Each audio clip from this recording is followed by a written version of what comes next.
culture, the whole thing is that culture and language tend to become traps, and yet they can be the platforms for enormous freedom if you understand what it's all about. And what it's all about is you. You are the center of the mandala. You are not marginalized in any way. And the message that the culture gives us is that we are marginal. It doesn't matter whether if you've got $100 million.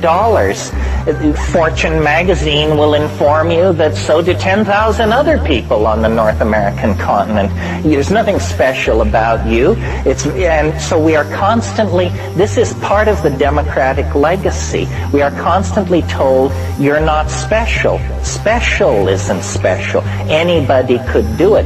What the psychedelic, and so then when you look for guidance, direction, mentorship, we always look toward institutions. Well, I'll go to the university, or I'll go to the army, or I'll do something. Somebody will tell me, will give me a larger purpose. But it's really yourself that is the final arbiter. And if you keep yourself as the final arbiter, you will be less susceptible to infection by cultural illusion.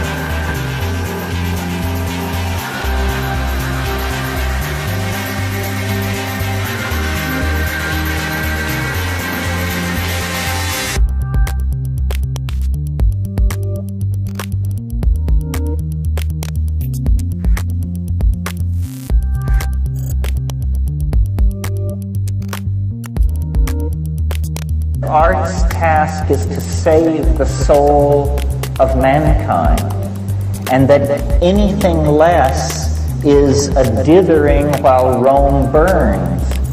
Because if the artists, who are self-selected for being able to journey into the other, if the artist cannot find the way, then the way cannot be found.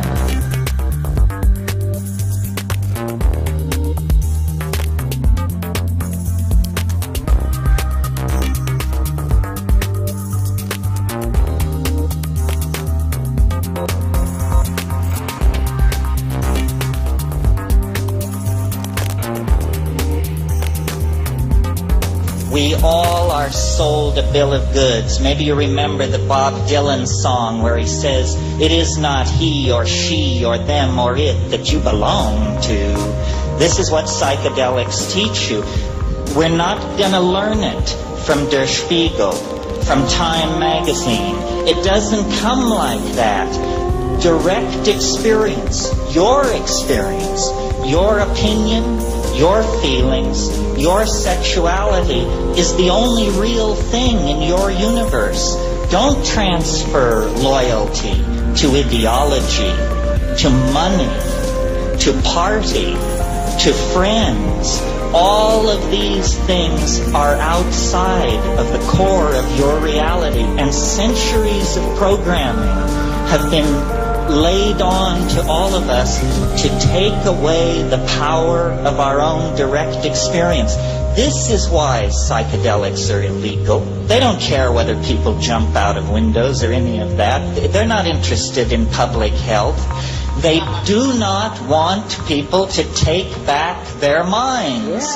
And we're going to take back our minds. Soon. The sooner the better. That's really, to my mind, the bottom line. That's why this thing has potential world consequences.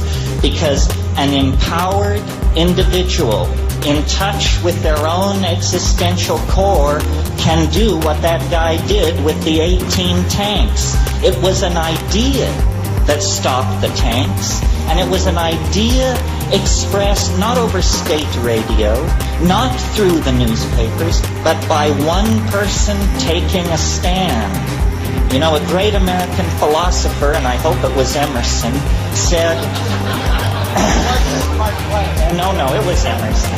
Said, if you are right, you are a majority of one. You are a majority of one. And this is what we all need to realize.